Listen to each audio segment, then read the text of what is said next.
Bike দিয়েছে শ্বশুর মশাই, বাবা দিয়েছে তেল, তাই তো আমার গতির সাথে জেট বিমানও ফেল। দুর্ঘটনা ঘটলে ঘটুক, আমার কিসের ভয়? গেলে যাবে বাপ শ্বশুরের, আমার কিছু নয়। চল রে আমার মোটর গাড়ি, জোরসে মারো টান। কে কি বলে শুনবো না আজ, ধরেছি চেপে কান। আহাহা কি মনোরম গায়ের বাঁকা রাস্তা, 600 কিমি ঘুরে এসে করবো আজি নাস্তা। এমন গতি তুলবো রে আজ, আমার গতি দেখে থমকে যাবে পথের পথিক পন্থ চলা রেখে। গতির চোটে কাঁপছে মানুষ, উড়ছে পথের ধুলো, লাফিয়ে উঠছে পথের ধারের বাঁধা ছাগলগুলো।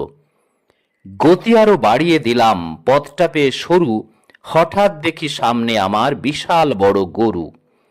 ধাক্কা লেগে হুন্ডা আমার পড়ল গিয়ে খাদে। আমার তখন হুঁশ ছিল না, ফিরেছে দুদিন পরে। দুদিন পরে জ্ঞান ফিরল, চেয়ে দেখি ভাই, আমার যে দু পা ছিল একটা সাথে নাই। সকল কিছু শোনার পরে চমকে গেল গা। বাইকটা নাকি ঠিকই আছে, আমার গেছে পা। আমার শখের বাইকে এখন অন্য মানুষ চড়ে, পা হারিয়ে কান্দি আমি বন্দি হয়ে ঘরে।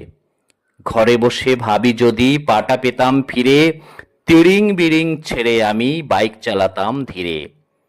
মন রে বলি, মন রে যদি বুঝতিস দুদিন আগে, তবে কি আর পা হারিয়ে পঙ্গু হওয়া লাগে।